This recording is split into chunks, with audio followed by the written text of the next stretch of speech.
Like many of you, I deal with a lot of human waste. I worked as a river guide for about 15 years before I started working on Mount Shasta as a climbing ranger. So I was already very familiar with dealing with human waste, on carrying it out, and I have little kids at home, so I deal with it at home and at work, and I got a dog, so I kind of redefine what my career is, and I'm actually in the human waste business here. Anyway, I'm going to talk just briefly about our program. It's a very simple program developed by climbing rangers with very limited technology. Just for, let you know where we're located, along the west coast in Northern California. We're up at the very northern end of the state, not too far from the Oregon border. And from the top of the mountain, you can see well into Oregon and out towards Nevada and fairly far south. Mount Shasta is at the southern end of the Cascade range of volcanoes, which starts on Northern California and extends all the way up through Oregon and Washington into the southern part of British Columbia. We're the second highest peak in the range, behind Rainier by, around 250 feet or so. But it is the largest volcano in that range, largest stratovolcano. It is huge. About 120 cubic miles of debris that form the mountain, and it's relatively young. Most of what we see on the mountain is less than 200,000 years old. Well, one of the most important things with my job at Mount Shasta is that 38,000 acres of the mountain are wilderness. It was part of the California Wilderness Act in 1984. And we've seen a lot of changes during that time period as well. Right now, we see around 8,000 climbers a year, sometimes more, sometimes less. As far as other use on the mountain, we see just on the south side of the mountain where we actually have a paved road that goes up to 7,000 feet and is plowed year-round, we see about 40,000 people a year who get out of their vehicles at the trailhead and go for a hike. And on that road, we see about 120 to 180,000 people a year who drive that road. A lot of them are just sightseers. They get out to play in the snow, stretch their legs while they're driving along the interstate. Our main climbing season is between May and September. Most of the climbers are doing 2-day, 1-night trips, although climbing trips vary from 1 day up to 4 days, some even 5 days. And most of our use is on the south side of the mountain where we have the paved access and we have some non-glaciated climbing routes that are relatively easy and non-technical.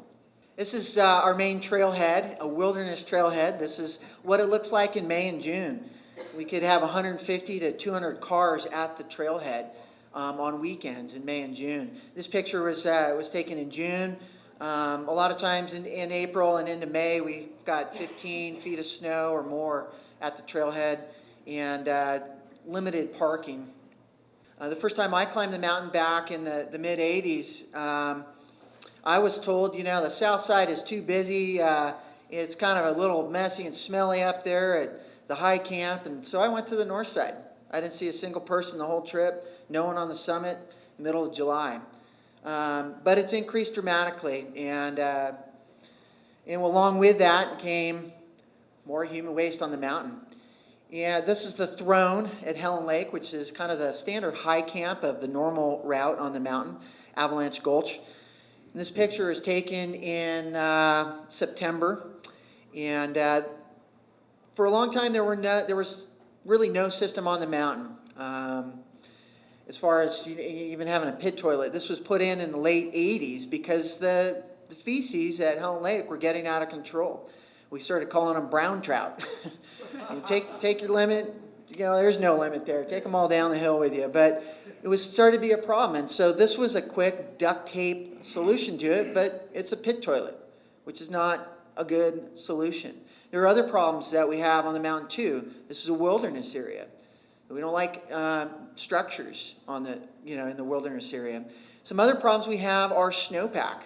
Mount Shasta gets quite a bit of snow on it. I believe we still hold the world record for the greatest snowfall in a single storm. In 1959, 189 inches of snow fell in a single storm. That's about 4.8 meters of snow in one storm. So areas like this can be under sometimes 15, 20 feet of snow, and it's going to take a while to get down to the structure, or in this case, a pit toilet. The other thing we have on the mountain we have numerous avalanches during the winter, spring, and into the summer. And this is in Avalanche Gulch, and we have massive avalanches in there. So it's another issue we have with trying to figure out some solutions. So that little pit toilet was removed in 1994. It filled up, it wasn't solving the problem. And with a limited budget and some of the other restrictions we have, the climbing rangers came up with a very simple idea. Also along the way at the bottom of Avalanche Gulch, right around tree line, is private land, a place called Horse Camp. I'll show you a picture later, and there is a composting toilet that was put in there in the 90s. The Forest Service also put in a composting toilet outside of the wilderness area, just over this ridge here at about 9,400 feet in the old ski bowl. Put it in the fall of 2004, and a couple months later, it was taken out all the way, the foundation and everything, by a very large avalanche. And so that was kind of the end of that program. So we started the pack-out bags, and as climbing rangers developed it, very simple system. We decided that, instead of looking at it as, we've got this human waste problem, and we've got a problem with the climbers and human waste, we started trying to look at this as climbers are part of the solution, including ourselves, the climbing rangers. We're going to be part of the solution to this problem. And that's where we came out with the pack-out bags. It was a simple, low-cost system, and getting the climbing ranger or the climbers involved in packing out their own human waste.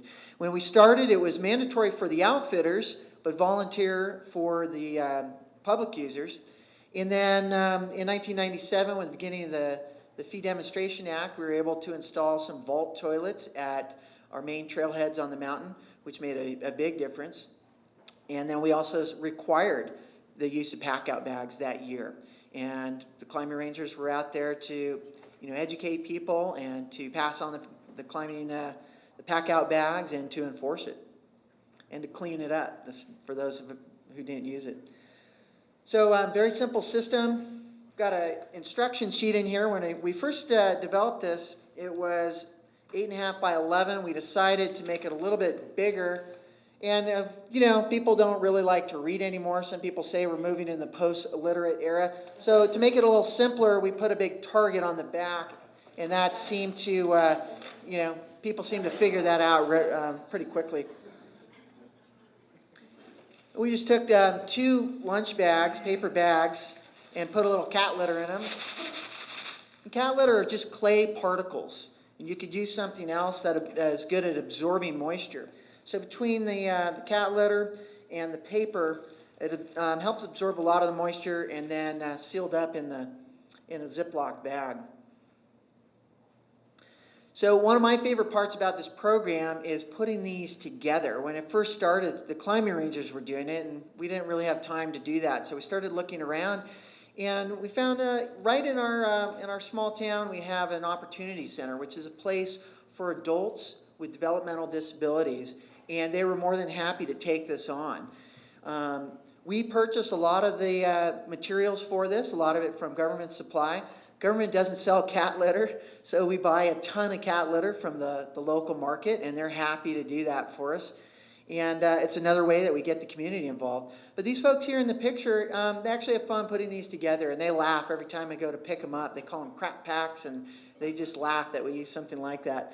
But it's a really great involvement with our community and with this opportunity center to be part of this solution to human waste on the mountain.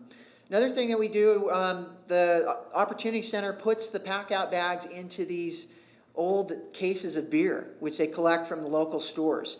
And so we're reusing these boxes, and they're easy for, especially the folks at the Opportunity Center to carry, because it's relatively lightweight. Holds about 30 bags, and then when we're done, it's very easy for us to recycle these cardboard boxes as well. It looks a little funny when I'm wearing my uniform, walking, at the ranger station, holding a couple cases of beer. But people usually figure it out pretty quickly. So just to show you very quickly how the system works, it's very simple. You lay out your target with some ice or snow or rocks to hold it down. That way we keep the human waste off the snow. When you're done, you fold it up like a burrito, drop it into one of the paper bags with a cat litter, roll that bag up, put it inside the other paper bag with the cat litter, and then put it all inside the Ziploc and carry it out with you. So because most people are doing 2-day trips, they may only be carrying out one bag of human waste, sometimes more, sometimes less. But it's worked out very well over the years. At the trailheads, we have bear-proof trash cans there. They're color-coded, so the green ones are for garbage. The brown ones, bear-proof trash cans, are for human waste. Every year, climbers haul out about 4,000 to 5,000 pounds. That's about 2 metric tons of human waste out of the Mount Shasta wilderness. And we keep track of the number of barrels that we bring out. Just like Gary was saying last night, it helps us kind of monitor the use.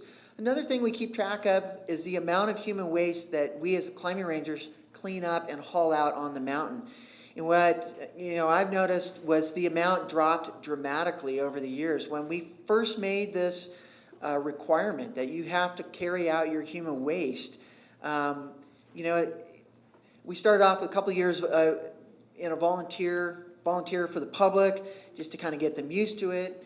We started doing a lot of outreach, giving talks, talking about climbing the mountain, talking about our human waste pack-out system. We started working within our community, educating a lot of the businesses in town, especially the climbing shops in town, on what we were doing and how we were going to try and solve this problem on the mountain. And it built up a lot of support quickly. The first few years I was working on the mountain, we were hauling out about 300 to 350 pounds of human waste, people who weren't using the system. In the last about 8 to 10 years, it's been less than 100 pounds. So it's really, we're seeing good compliance with the system. One of the things that's also very important is, the accessibility. Where can people get these pack-out bags? We have them available inside and outside the ranger station. And this picture is outside the Mount Shasta Ranger Station, where we have a lit kiosk where people can self-issue their permits and passes and get their pack-out bags in the middle of the night. Also over at a neighboring ranger station.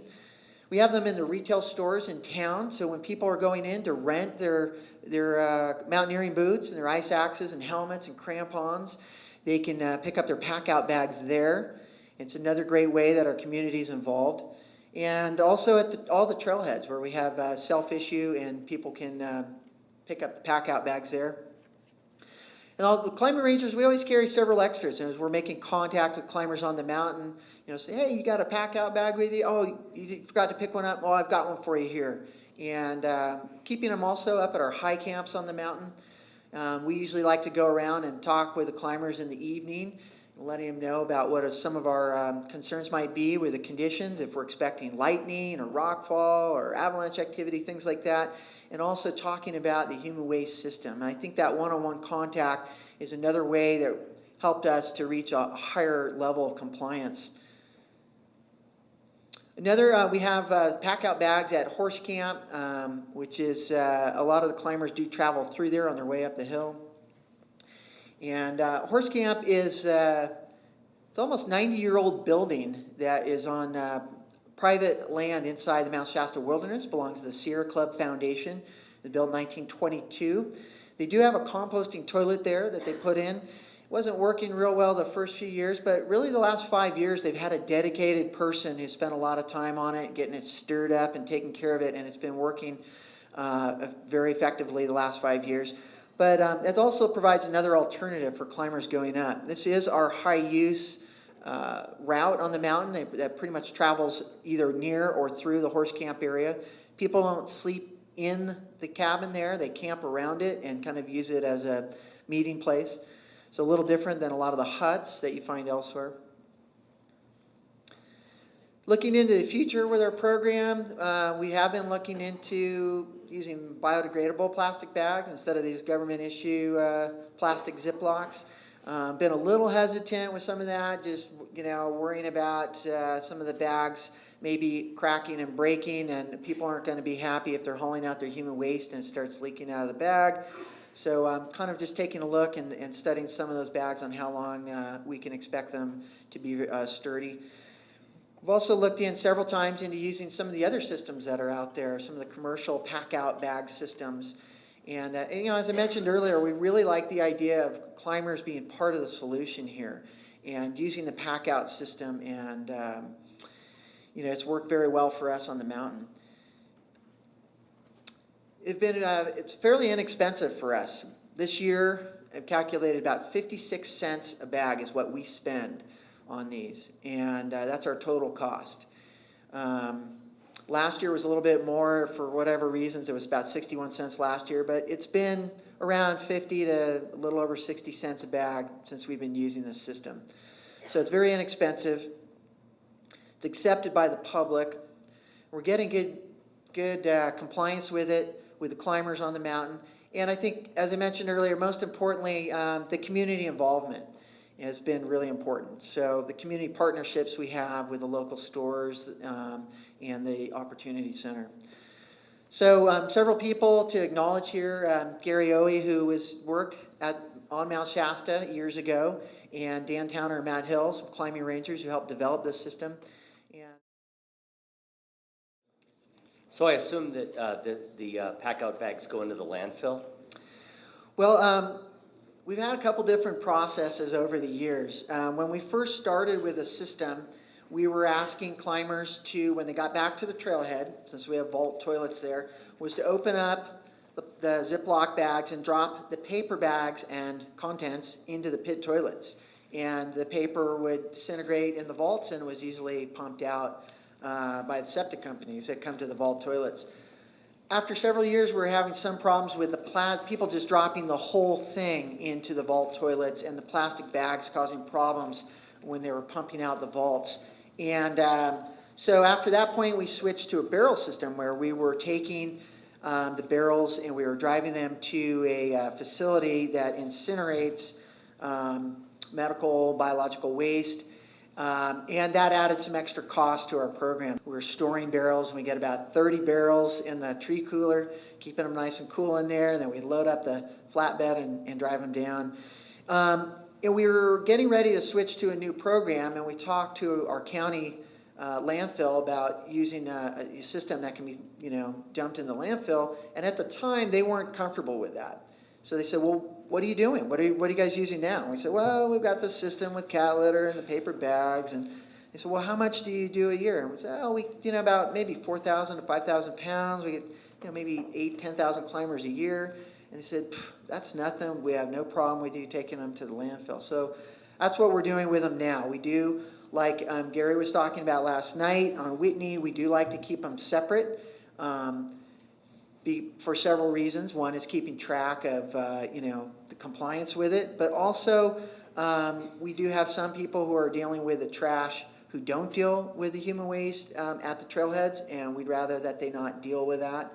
So just climbing rangers take care of it. We're a little different than maybe some of the Park Service. We do everything. We do trails, we clean toilets, we climb the mountain, we do rescues, we build trails, we paint signs. So we're a little lower budget, but we deal with the human waste, picking it up on the mountain and at the trailheads. Is there a permit system limiting use on Mount Shasta, or is it just that they have to sign in and keep track of? We currently have no quota on the mountain. We started looking into that because our use was increasing. It kind of reached its peak around 2000, 2001. Since then, we've had a decline in the use. We also made a proactive effort to encourage climbers to come Sunday through Thursday instead of Fridays and Saturdays. And we started seeing some improvement with that, kind of spreading some of the use out in that direction. And so the answer is no, there's no quota. Yes, you have to have a wilderness permit, and those are a great source of information for us. That's the first place we go when we have a report of a missing climber on the mountain. It helps us keep track of our use. Those are free, self-issue. And we also have summit passes. In 1997 is when the fee demonstration started on Mount Shasta, and people pay $20 to climb the mountain. That money stays on Mount Shasta. It doesn't go to Washington, D.C., get lost in the government, and it funds our program on the mountain, including the pack-out bags for climbers. And then one other question, what is your staffing level on the mountain? You said you have some climbing rangers approximately year to year. How many folks out there in the summertime? There's, in the last 10 years, there's been between 1 to 3 climbing rangers working year-round. The last 3 years, it's been 1 person working year-round. In the summers, we bring on 3 to 4, so a total of 5 climbing rangers during the summer months is usually where we are. We've had 6 when previous years when we had a little more money, but this year we have 5, so usually right around that number. And that's pretty much from April, May into the fall, into October. On your outer plastic bag, could you put a sticker there with instructions on not to throw that part away? So people know there's some kind of reminder before they are tempted to throw the whole thing in there?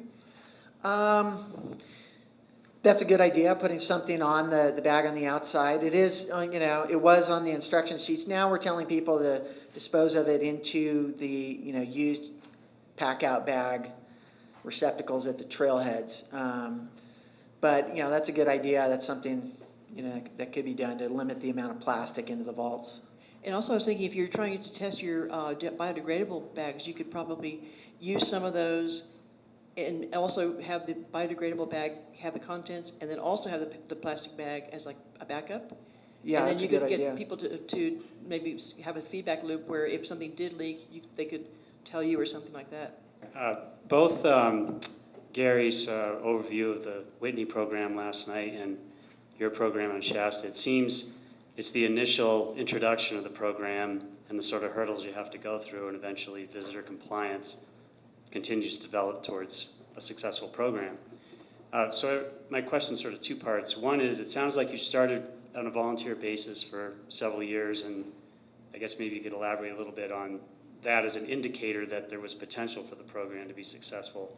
And secondly, did you conduct any surveys or interviews with people during that process to see what their receptivity was going to be? Because as we look at pack-out programs, as you said last night, there's no perfect time for change, but it's the start that's the hardest part.